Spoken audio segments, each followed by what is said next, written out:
Welcome to Wave Club, everybody. For those of you who are unfamiliar, this is a monthly seminar talking about the really cool and emerging area of traveling waves in the in all brains of all species, humans, animals, all sorts of things. Here are our organizers here at the bottom in some outdated photos of that's me, Josh Jacobs on the left, Bart Ermatraud, Uma Mohan, and Irfan Zebeh. We help organize Wave Club, so thank you all for coming. Our presenter today is Dominik Koller from the Berlin University of Medicine, um, who's going to be speaking on cortical gradients, directing traveling waves, and organizing frequency gradients. Dominik is here. You can see a live photo of him on the right-hand side of your screen as well.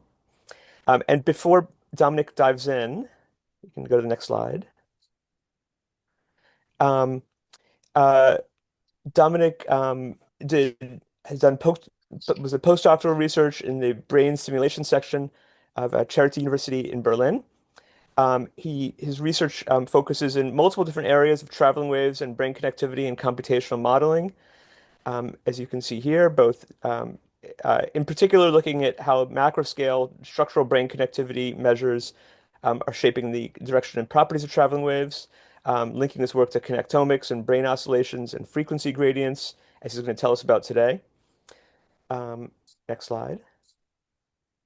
Um, and just a reminder before we dive in here, all of the all of the Wave Club talks are archived on YouTube, and it's becoming quite an awesome resource. There's some tw about around somewhere around 20 different videos online, which blew my mind when I first realized it had grown that big. So if you want to catch up on things, or other people want to become more familiar with this emerging field, you can go to YouTube and search at Wave Club Seminar. Um, and for people who want to become notified about when new Wave Club events are happening, we are visible on Blue Sky and I think also Twitter. Wave Club Seminar is the handle to follow, as you can see there. Wave Club events are open to everybody. And Anybody who has any questions, the best way to do small clarifications in the middle of the talk are normally fine. But if you have bigger questions that you want to ask at the end, the best thing to do is to type them into the chat in the middle of the talk, and then we can have a larger discussion at the end of the meeting as well. And every month we have a new speaker, and our speaker for next month is Sage Chen from NYU, who I think is here. I think I saw his face pop up. Good to see you, Sage. Hope things are doing well, and we'll see you next month in May. Um, Yeah, we'll announce the I'll Summer see Wave you Club what speakers. the next month. Yeah, good to see you, Sage. Good to see you. All right, so why don't we dive in? Um, Dominic, why don't you share your screen and take it away? Thank you, Yeah. everybody, for coming. All right. Can you see my screen? Oh, Yeah. yes, we see a Yep. little bar at the How do bottom. you hear Hopefully me? that's okay. Okay. Okay. Yeah. Perfect. All right. Hi, everyone. Yeah. Thanks for the kind introduction, and also thanks for inviting me here. As I already said before, I'm a big fan of the Wave Club. I haven't managed to be here in real life, but I have seen most of the talks on YouTube, and it is a great resource. And I have also appreciated when I saw that Wave Club is coming up. Um, And also, Josh and Bart's work has been hugely inspirational for the work that I do, and I think this will come across in my talk as well, which is about cortical gradients and how they direct traveling waves and also organize gradients of neural oscillations. Let's see. Okay. While preaching to the choir, I will still give an introduction to traveling waves, Yeah, that's just good. to Yeah. get clear. Yeah, get clear on which kinds of waves we're talking about here. So, and also I always love to appreciate movies of traveling waves, and all that kind of stuff, and also how big ubiquitous they are. So on the left-hand side, you see you see sleep spindles organizing into traveling waves on a very large scale. They propagate from the temporal to the parietal to the frontal lobe here, and they span almost the entire cortical hemisphere. And this is measured during ECOG. Here's another example of much smaller scale traveling waves that propagate across a microelectrode array implanted in the visual area MT of marmoset, so measured by LFP. And you already see, so these waves exist on different scales. They also occur in different frequency bands. They play several crucial roles in different functions. So they are really ubiquitous throughout the cortex. And there are also different kinds of traveling waves. The ones that I'll be talking about today will be what I call waves of oscillations. So I guess the kinds that you see here.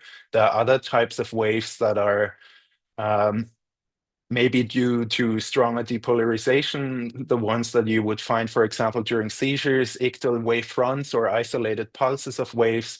There are also other types of waves that you would find in spreading depolarization, such as during strokes or migraine attacks. But we will focus on what I call waves of oscillations, where the phase of the oscillations basically propagates across cortical space, which you see here. And these kinds of waves are, can you actually see my mouse cursor? Yes, we Yeah, can. you do see my Is mouse that good or cursor? bad? Okay. That is good. Yeah. That is good, I guess, because I like to point around. I hope I'm not getting too chaotic with my cursor here. So yeah, this is a picture by Zhang and Josh's lab. You've seen this before, I guess. It's they investigated alpha band traveling waves, and the waves of neural oscillations that I'm talking about, they're typically characterized by phase gradients across cortical space, which you see here from the top right of the ECOG array to the bottom left of the ECOG array. And this gradient also gives you the direction of propagation, which is indicated here by a black arrow. And when they plotted the oscillations underlying this direction, you would see that their peak is shifted with respect to each other, indicating a propagating wave. And such waves can emerge from different mechanisms, and this is work by Bart. For example, where you have one single oscillator, which is indicated by this red sine curve here, that excites an array of units, or let's call them cortical areas, through a successively increasing time delay. So this would result in apparent traveling waves. Another mechanism could be, again, a single oscillator that would excite its neighbor, which in turn excites its neighbor, which in turn excites its neighbor, and so on and so forth, again appearing as traveling waves. And the last mechanism is the one that I'll be talking about here, which is a mechanism arising in weakly coupled oscillator systems. And here you see that this array now consists of only oscillators with the red sine curves in size, and they are recurrently connected to their neighbors. And this neighborhood connectivity under certain conditions can give rise to traveling waves in such systems. Now, these systems can be modeled in several ways. The classic canonical way is to use Kuramoto oscillators. You see their equation here. It's basically the rate of change of the phase of an oscillator, which is described by its intrinsic frequency. This is the oscillation frequency at which these regions fluctuate in isolation from the network, plus a coupling term. And this has several variables in here. Well, I'm not going to talk about all of them. So this is phase-phase interactions. And important here is the connectivity between oscillators Aij, which allows us, of course, to specify the connectivity or some sort of neighborhood connectivity. Now, when we look at empirical findings, we commonly observe that connectivity or connection strength and connection probability drop off with distance. And this has been replicated in several species and is so universally accepted that it has gotten its own name. This is known as the exponential distance rule. And as you know, an exponential kernel in the connectivity should kind of enforce some sort of localized neighborhood, which should result in the emergence of waves. And we will do a little simulation experiment here. So this is a two-dimensional grid of Kuramoto oscillators. Each of the black dots here is a Kuramoto oscillator. And they're all recurrently connected to each other with distance-dependent connection strength and probability. This is shown here for just one of the oscillators. And you can see if regions are close to this oscillator, they're more likely connected than if they're further away from this oscillator. And also the color here indicates the connection strength. So we have higher strength connections closer to the oscillator in yellow, and weaker strength connections the further you get away in deep blue here. Now, when we simulate this network, starting from random initial conditions, and here I have also increased the number of oscillators actually, you see that quickly patches of synchronized activity emerge and they propagate across this array, this two-dimensional array. And I believe that this is the reason why we see those waves so ubiquitously throughout the central nervous system, because this empirical structural connectivity does have this exponential distance rule inherent to it. Now, when we look at empirical findings, we not only see that waves emerge, but they also typically propagate along specific pathways. And you see this here in a study by Stolk and colleagues, where they found that during motor imagery tasks, alpha band waves propagated from parietal areas to the front across the sensory motor system, while beta band oscillations propagate in the opposite direction. And this is a study by Irfan here, where they investigated beta band traveling waves during a reward task, and they implanted microelectrode arrays in the frontal cortex or in the parietal cortex, and you see the directionality indicated here in this circular chart. And they found that waves, beta band waves, consistently propagated along an axis from dorsal anterior regions to posterior caudal regions. And in yet another example by Chang and Josh's team, they investigated alpha band and theta band traveling waves during a memory task. And they also found that these waves propagated from parietal areas to the front of the brain or to the back of the brain. And which is really cool, they also investigated the underlying neural oscillations frequency and found that it is structured in a gradient from faster oscillations in parietal and temporal areas to slower oscillations in frontal and occipital regions. And with my work, I have basically tried to unify these two phenomena, explaining how these frequency gradients come about and also how the directionality of waves comes about. And the story of all this starts with a couple of observations, for example, by Sparsi-Petkowski. I also want to mention Jun-Young Moon's incredible work in this field, where they have found that weakly coupled oscillators create different phase relationships with each other depending on their node strength in a network. So with weak node strength, they would find that oscillators would phase lead, and with high node strength, oscillators would phase lag. So I was wondering whether, if this node strength is structured spatially, would this bias the phases and directionality of emerging waves on a network? And to investigate this, we built a simulation experiment, very much like the one that we saw before. So again, we have a two-dimensional grid of Kuromoto oscillators. They're all connected through distance-dependent connection strength and probability, as well as time delays.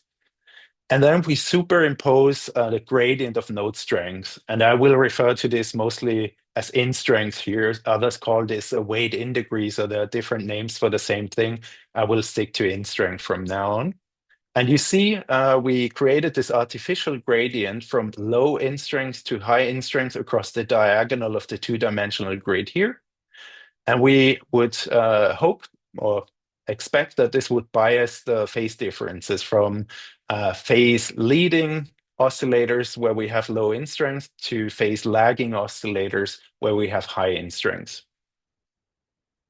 Now, when we look at a video of one such simulation, we indeed find that this is the case. So I think the video gets stuck a little bit on my screen. Is that also the case for you? I hope not. Right. But It's okay. It's a little jumpy. yeah, okay, yeah. I Well, think it might be I feel like you can go with it. might be the German internet infrastructure. Sorry about that. It's okay. Yeah, German is lagging a little bit behind. Um, so as you can see, they indeed propagate along this in-strength gradient. And when we looked at a control model, where we had uniform in strength, waves would still emerge, but they wouldn't propagate a consistent directionality. And we tested this across several simulations using different random initial conditions. So it indeed seems that in-strength gradients might direct traveling waves here. Now, we wanted to figure out whether such in-strength gradients could exist in the human connectome as a basis for the direction of traveling waves. So we took the data of roughly 800 participants of the Human Connectome project. We processed the diffusion MRI scans and built tractograms, and then aggregated the outcoming streamlines within 1,000 regions of the Chef Atlas. And then we aggregated or averaged all of those connectivity matrices to obtain an average structural connectome. And when we project the in-strength of this connectome onto our 1,000 regions of the Chef Atlas, we found high-strength nodes in the front and in the back of the brain, and weaker strength nodes in the temporal and parietal areas. We then further quantified this in-strength pattern using what I call spatiospectral mode analysis, which is basically an extension of Fourier analysis to our cortical space. And instead of sign basis functions, we use geometric eigenmodes as the basis functions here. You see a couple of them shown down here. They are increasing in order. So we start with the second mode, third mode, fifth mode, eighth mode, and so on and so forth. And you see with increasing order, the spatial frequency increases as well, where the wavelength decreases. And then we quantify how much each of those modes, and by the way, we used 100 of those modes for this analysis. So we quantify how each of those 100 modes contributes to the in-strength pattern. And we find that low spatial frequency modes significantly contributed to this pattern with respect to random permutations, which indicates that we're indeed dealing with large-scale significant in-strength gradients here. Then we replicated this finding using 3 different data sets because, you know, MRI processing has many different pipelines and is not really standardized. So we use cohorts with different people, different pre-processing pipelines, and also different parcellations. And we consistently found that high-strength nodes resided in the front of the brain and in the back of the brain, and lower-strength nodes resided in temporal, roughly in temporal and parietal areas. When we repeated the spatiospectral mode analysis, we also found that all of these patterns had significant low spatial frequency modes. And with this, we have shown that in-strength gradients exist in the human connectome and could be a basis for wave direction. And this is what we're testing next. So again, we expect that in-strength gradients would direct waves from weak to high-strength nodes. And we test this in a cortical network model with 1,000 regions of the Chef Atlas. Each of the regions is again modeled with a Kuramoto oscillator. And for the next couple of slides, we will set the intrinsic oscillation frequency to the alpha band. We then connect all of those nodes using the empirical structural connectivity. And we also inform the time delays using the empirical track lengths and biologically realistic conduction speeds. All right, so looking again at this in-strength pattern, we would expect waves to propagate from low in-strength phase leading oscillators to high in-strength phase lagging oscillators. So here we see a video of one simulation of this network. And indeed, we see that waves, first of all, emerge, which is as expected because of the exponential distance rule that is inherent in the structural connectivity. And when we look more closely, we also might already guess that they actually propagate the directions that we would expect. But of course, we had to quantify those directions. And I want to show how we did this with this toy example here. So I placed a wave source down here at the bottom of the brain. There's also a rotating wave on top, which we will happily ignore, at least for this talk. And from this activity, we extract instantaneous phases and then form spatial phase gradients across our cortical space.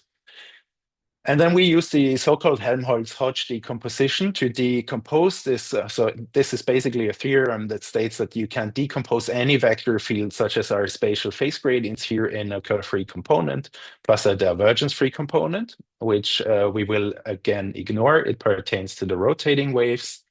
And we will focus on this here, the curve-free component, which is the gradient of some curve-free potential. And from this visualization, you can probably already guess that it tells you something about the directionality of waves. Namely, they propagate from high potential to low potential, or sources to sinks. And because of this, we call this wave flow potential. And this is quite nice because it's a scalar field that can be easily related to any quantity defined on a cortical space, such as our in-strength gradients. And with this, we can return to our model.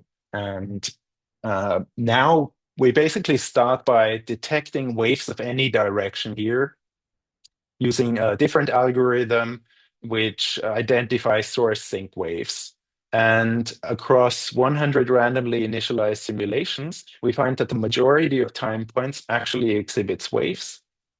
And when we further quantify the directionality of those waves, using the algorithm that I just showed you and the wave flow potential, we find that indeed the directionality was highly and significantly related to the in-strength gradient. Indeed, suggesting that it directs emerging waves. And we compared this to a couple of control models, all of which abolished this kind of directionality.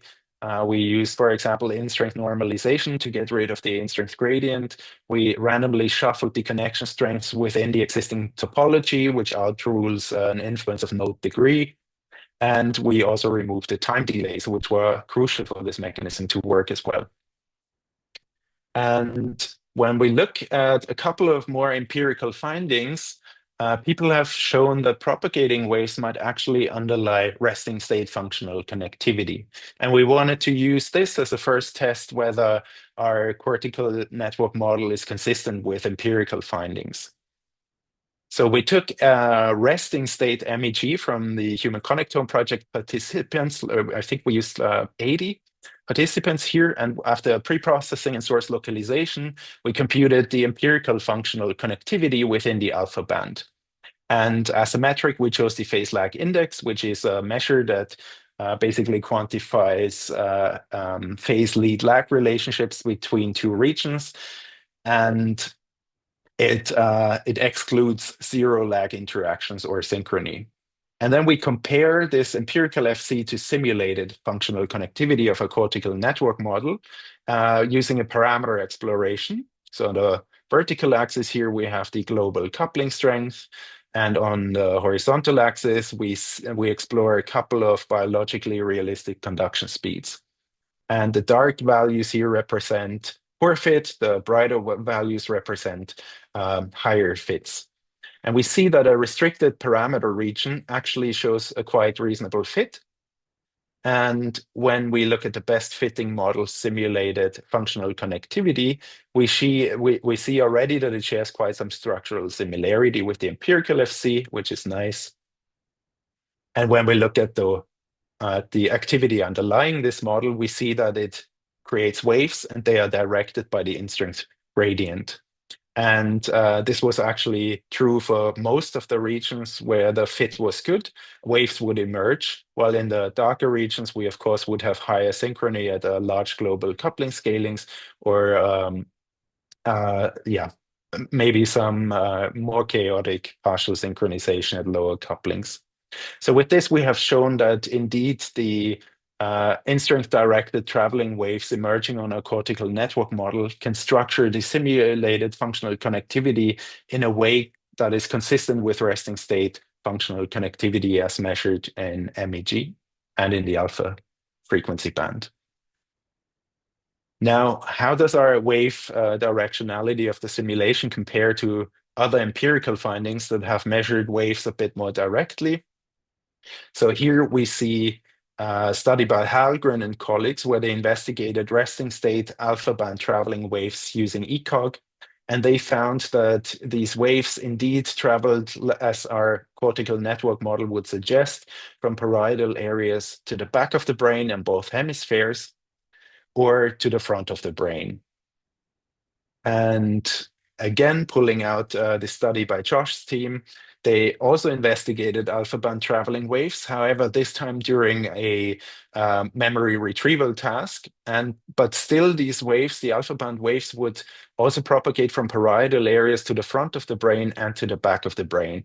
And here I want to be a bit hand wavy and speculative, because this kind of makes sense. So seeing this similar wave directionality in resting state and during this task makes kind of sense if you think of the in-strength gradient as the mechanism underlying those, because it's derived from the structural connectivity, which doesn't change in short time scales, but only on very long time scales, maybe years.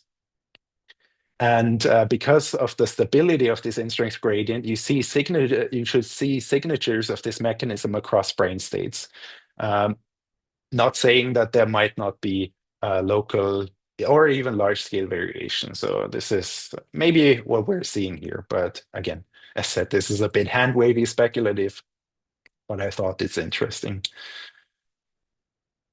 All right, and with this, we can come to the second part of the hypothesis, which is that in-strength gradients not only direct traveling waves, but they also shape oscillation frequency. And this comes also from earlier work where people have shown that the global coupling strength of weakly coupled oscillators is inversely related to the collective oscillation frequency of networks. So I thought, what if the coupling strength is heterogeneous across the network, such as in our in-strength gradients? Could this also structure oscillation frequency gradients? So here we would see faster oscillations with weaker in-strength and slower oscillations with higher in-strength. Okay. And again, looking at this in-strength pattern that we found, we would expect that that effective frequency gradients would oscillate faster in the temporal and parietal regions and slower in the front and in the back of the brain. And when we computed this effective frequency across 100 randomly initialized simulations of our cortical network model, we indeed found such a pattern, which was again highly and significantly related to the in-strength gradient. This pattern was again abolished in a couple of control models, including in-strength normalization, randomly shuffling the connection strengths, or removing time delays. Now, how does this compare to Josh's study, which by now I think is one of the few studies that show frequency gradients in general, and I think one of the few that show it across the entire cortex and related to traveling waves, which is very nice. So please record some more data and show more frequency gradients and waves. And as you can see, I think it compares quite favorably to the frequency gradient that we found in our model, with faster oscillations in parietal and temporal areas and slower oscillations in the front and in the back of the brain. And surprisingly, even the magnitude looks quite similar here. However, other studies, one study in particular by Marjorie and colleagues, have shown different alpha peak frequency gradients. Using this time, instead of ECOG, they used resting state MEG. And they found monotonically increasing peak frequency gradient from the front to the back of the brain in the alpha band, which cannot be explained, of course, by our simulation here, as you can see. And interestingly enough, they have also found a corresponding frequency gradient in the beta band that basically progresses in the opposite direction. So here frequency increases from the back to the front of the brain. And we were wondering whether we could also explain this finding with the in-strength gradient mechanism. So first, we replicated their finding, because at that time, it was the only replication or the only study that showed such a frequency gradient.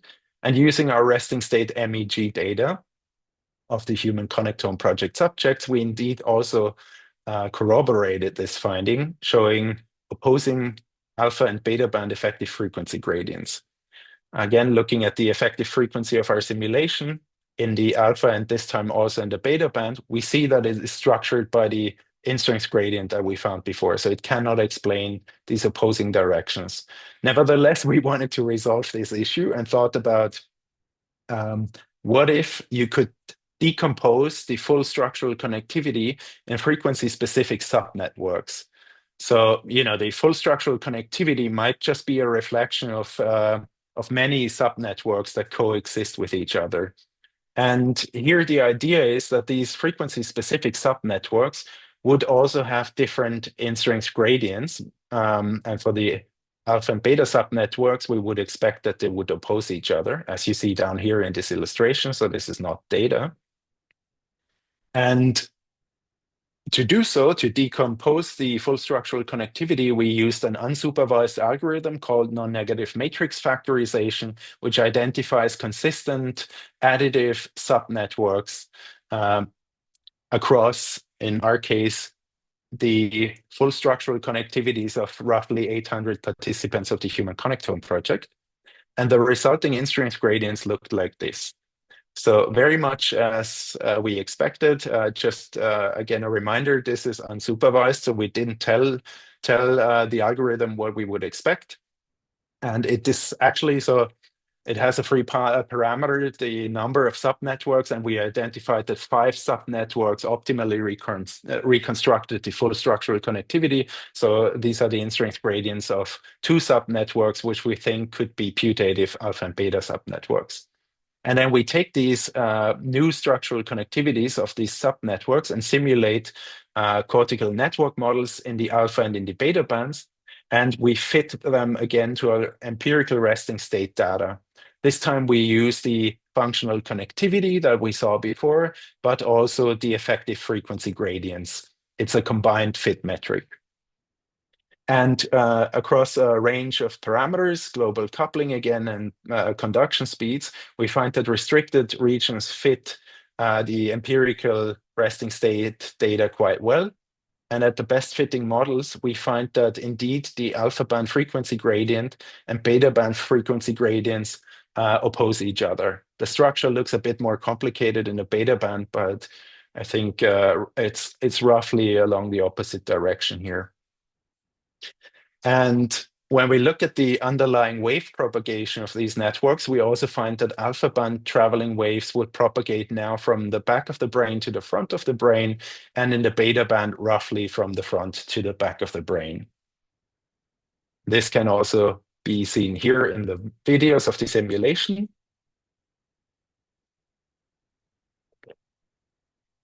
And to the right, you see, again, the study by Stoke and colleagues where they looked at alpha band and beta band traveling waves roughly propagating in similar directions here. So it indeed looks like our cortical network model, and in particular, once you decompose it into subnetworks, could explain also these frequency gradients that have been found empirically, and also propagation directions in the alpha and beta bands. And with this, I want to come to a few limitations and contradictions. Of course, there are many. To start with an important one, diffusion MRI tractography gives you undirected networks. So there might be different in-strength gradients if we would have the actual underlying coupling of the network. So we don't know whether region A couples strongly to B or the other way around, or whether there's an asymmetry between the coupling strength between those two regions. Also, there are very likely other factors that contribute to this in-strength gradient, such as local synaptic strength, maybe even homeostatic regulating mechanisms. And lastly, the diffusion MRI tractography is a really nice tool, but it's still crude in a way because it cannot resolve structural connectivity that is specific to cortical layers, right? And other studies have shown that cortical layers have very unique frequency profiles. So oscillations in different layers with different frequencies might be connected with different structural connectivities, which of course are probably also coupled to some extent.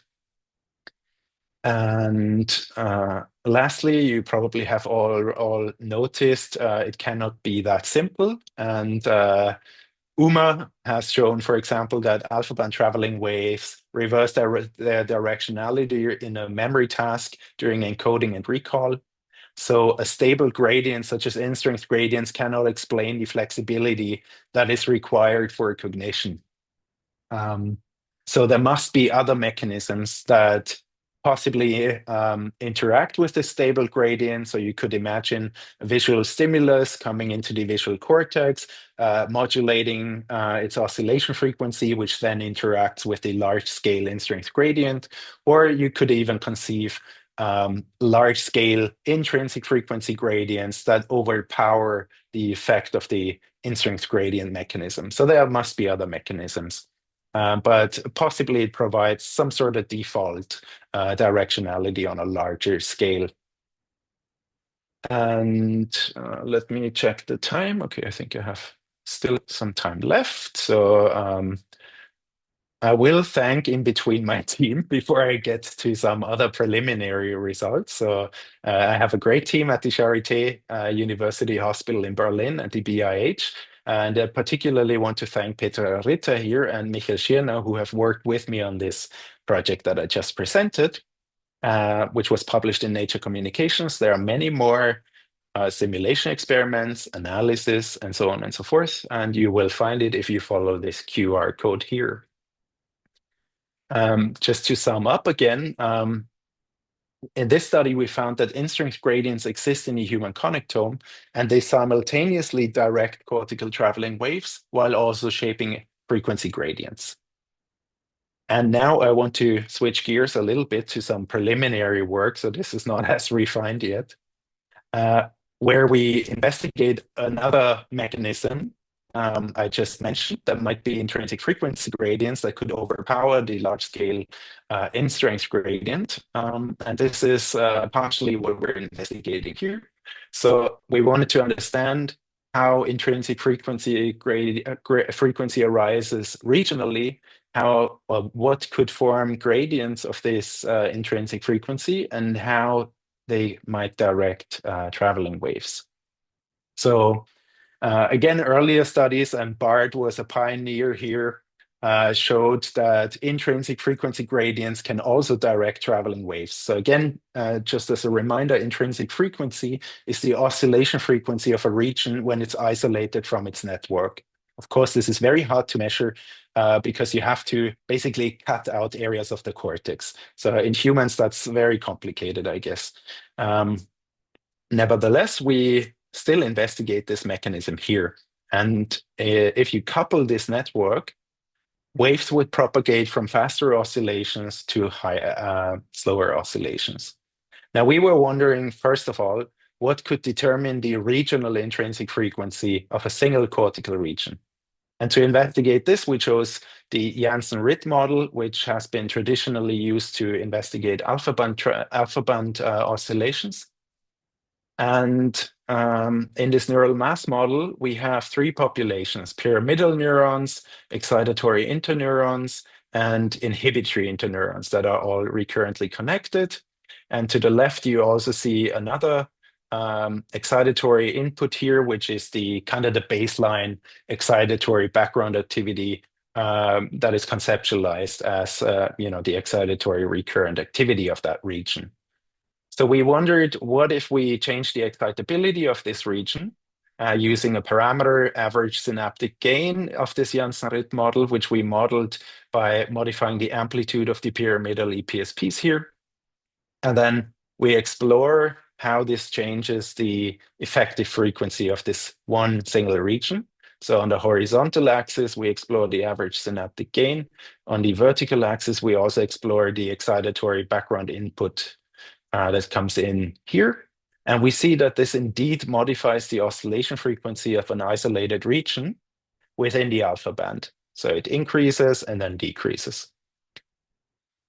Now, what could possibly structure the average synaptic gain or excitability across a large scale of the cortex?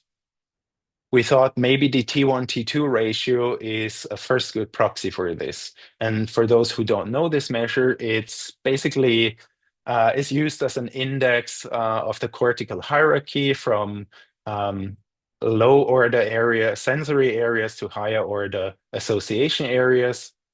And many people have established an inverse relationship of this T1, T2 ratio to markers of excitation. So in this study, for example, they looked at GRIN2B gene expression, which encodes for a subunit of NMDA receptors, and they're inversely related.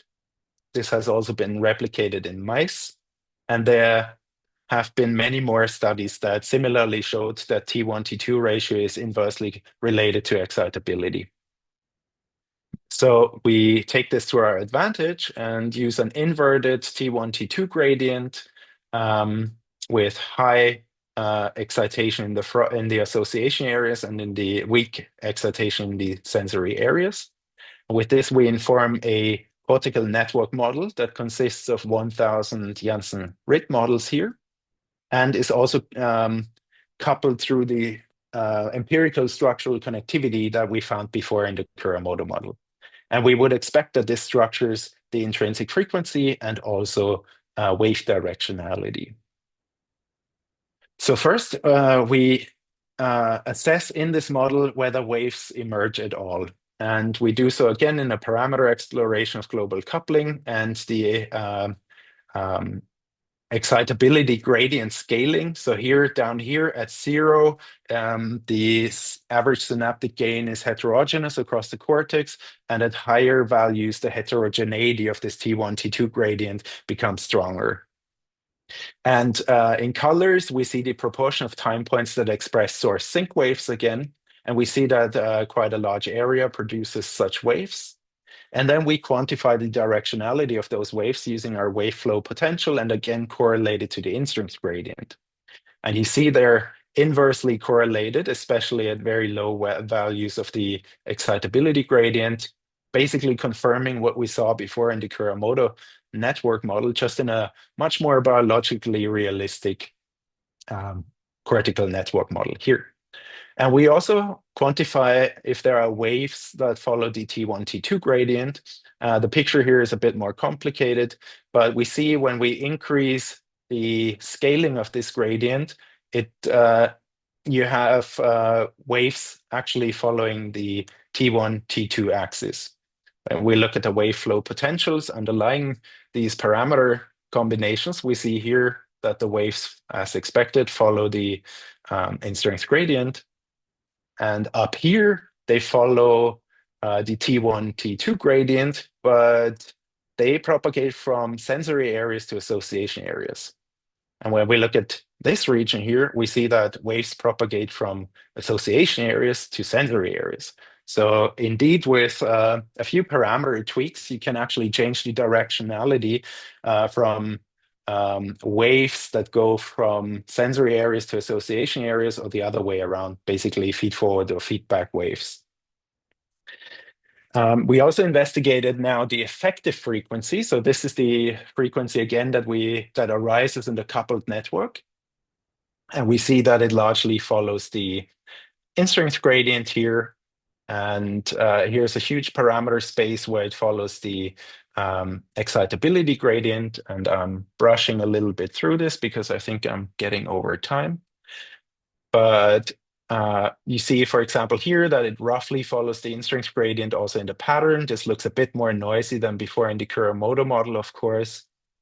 And here you see that the effective frequency pattern looks like the T1, T2 gradient. And here you see a quite more clustered appearance, but it still follows this structure from association to sensory areas. As said, this is preliminary work, so yeah, it's quite exciting to deal with a couple of these new findings here. And with this, I would like to sum up. So we have shown that single cortical regions oscillation frequency can be affected by the excitability. Then we assumed that this excitability might be structured by a T1, T2 ratio or the cortical hierarchy, which should lead to different intrinsic frequencies, which then direct waves. We have seen that it's not as simple as it goes from one way or the other, but it might also reverse the directionality. But still, the T1, T2 ratio constrains the axis of propagation here. And yeah, with this, thank you all for listening. I'm excited to hear your thoughts.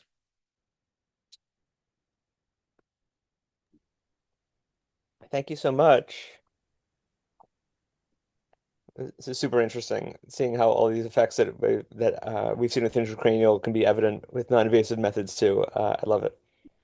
Um, we have a question in the chat, a bunch of questions in the chat. Um, Henry Asher, do you want to come on stage, virtual stage, and read your question? Yeah. Yeah, thanks, Dominic. That was a nice talk. Yep. I have a question about whether you think that these gradients you see from more temporal lobe to anterior and posterior parts of the brain at like this theta alpha frequency um, exist sort of similarly in when you think about deeper cortical regions, like the cingulate or like the insula.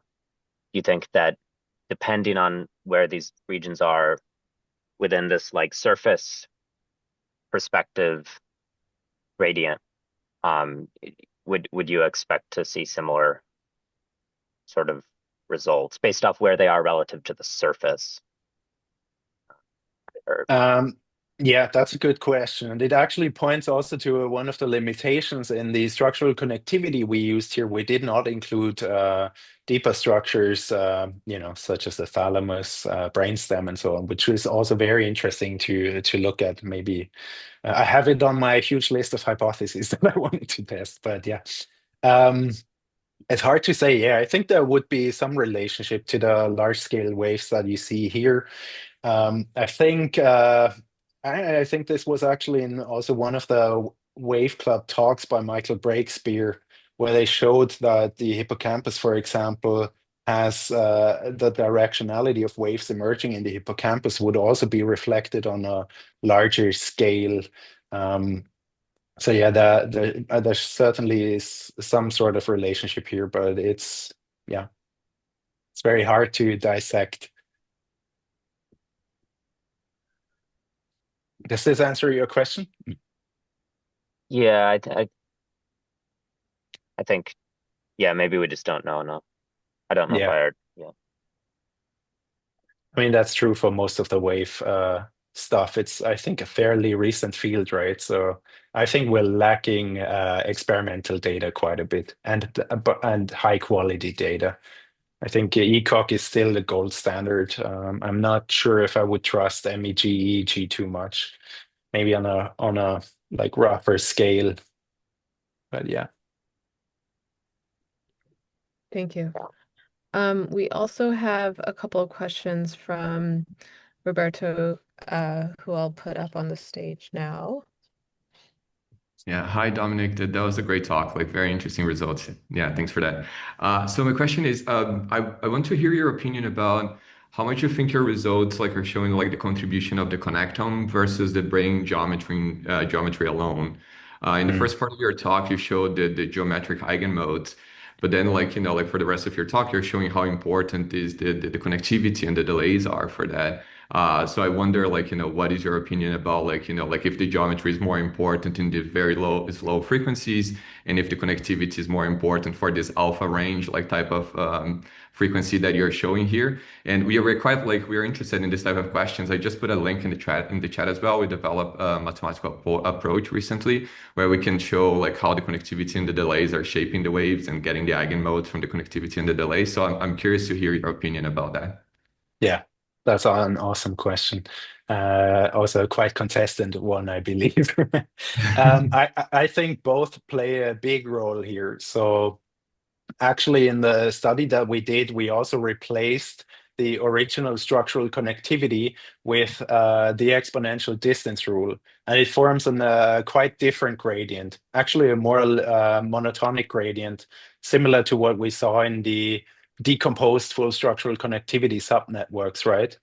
So there is certainly something to it, what you said, that it might also differentiate frequency bands, that you would have one frequency band that rather propagates across the white matter gradient, another frequency oscillation that propagates across the more possibly local exponential distance rule based connectivity.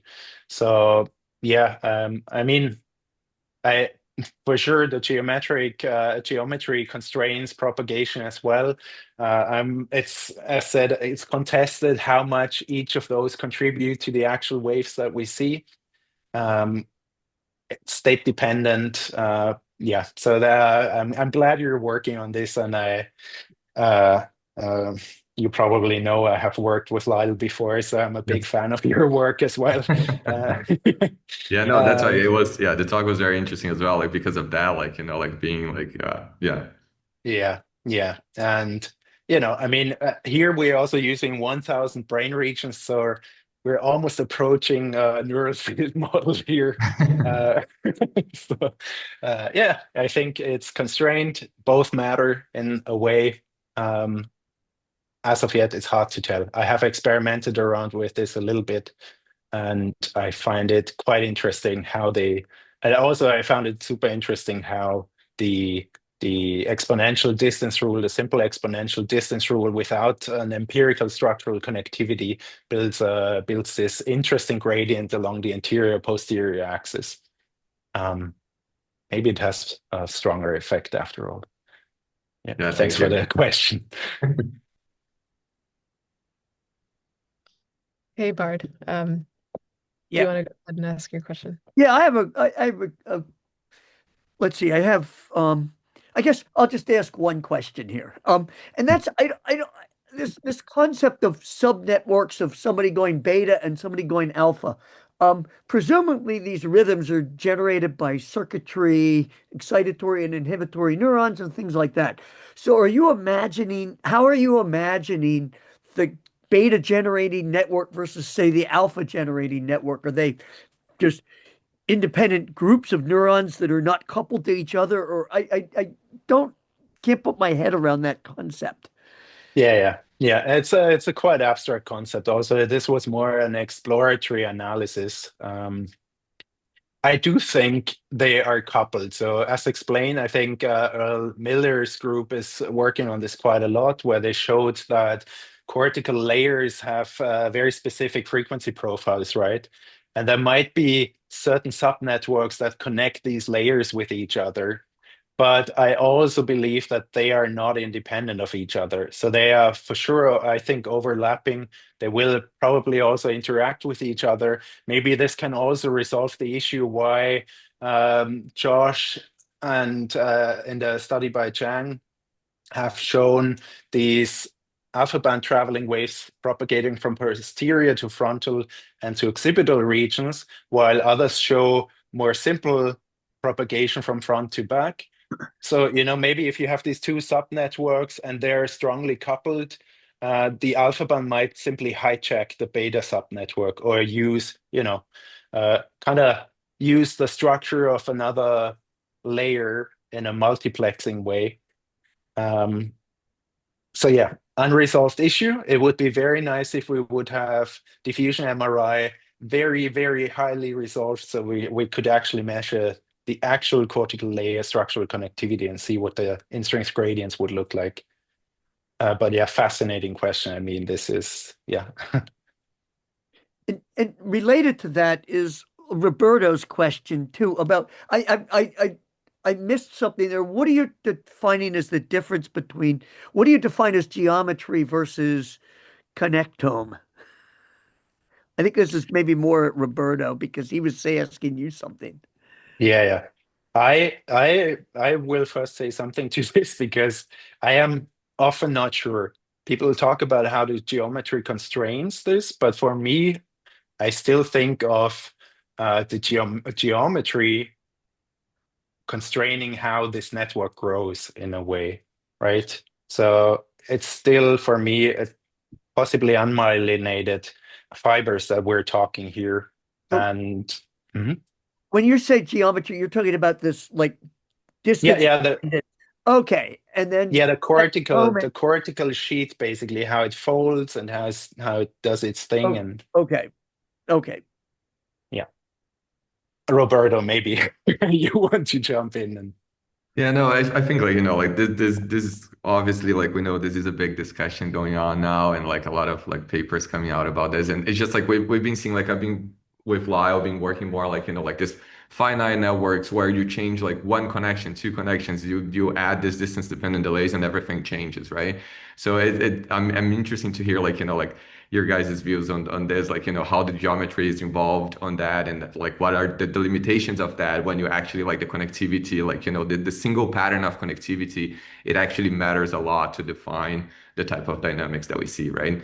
So, but I know this is an open discussion and probably there's like no, final answer so far, but it's definitely interesting to see what you guys have to say about this. yeah, very much. I mean, as I have said what I can say, I guess it is rather unresolved issue still and contested, and I find both perspectives really interesting, and I think there is something to gain from both perspectives. I have a little follow-up question. We talked a little bit about, Roberto's, delays and your, instruct gradients and connectome, but those seem both, um, a frequency band agnostic. Do we have a sense of what, when we see like alpha traveling waves to be more prevalent versus like beta, do we have a sense of what drives, which is active at any given point? Right. I mean, my expectation would be they're mostly active simultaneously, in some way, in some form. And like this, we have seen, for example, in the study by Stolk, where you see alpha band waves propagating one way and simultaneously beta band waves propagating the other way. And I think to some extent, we also see that large scale and micro scales are dissociated from each other. So sometimes you see wave directionality on a micro scale is different to wave directionality on a larger scale. But yeah, what dissociates them, again, with the instance gradient mechanism that I investigate here, I would argue different structural connectivities that switch between different or use different oscillatory bands here. Thank you.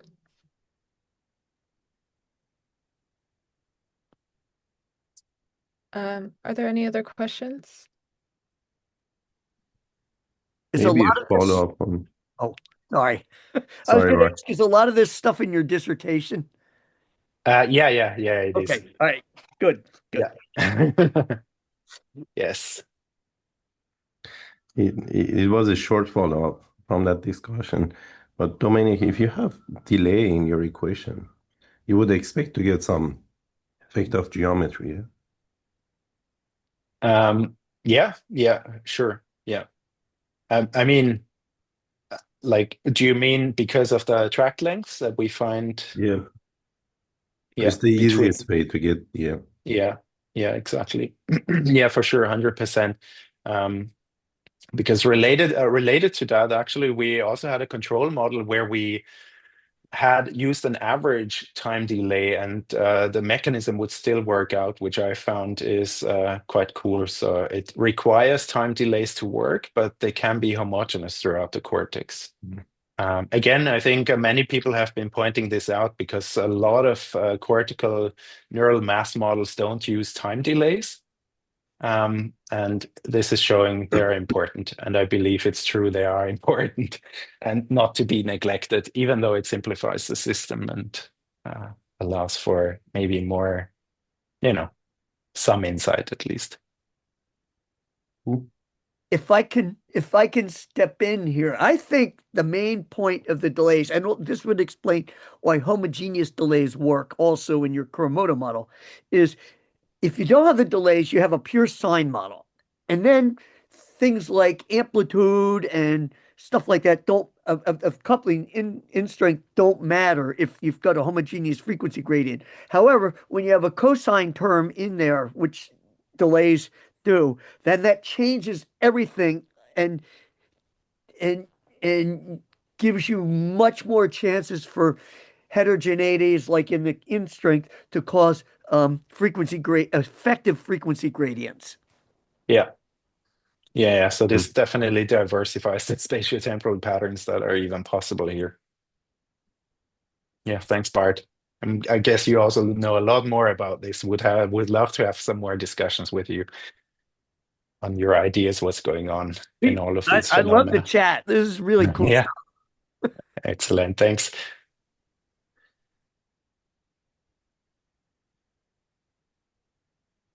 If there are no other questions, then we'll wrap up. Thank you, Dominik. This was awesome. This was really important work. Thank you Thank for you so this. much. Yeah, I appreciate it. Thanks for inviting me. And thanks for the great questions of you all. Thank you. And record some more data. I think we just desperately need some more experimental data of good high quality waves and frequency gradients. Yeah. All right. Thank you. Thank you. Take care. Thank you, Dominik.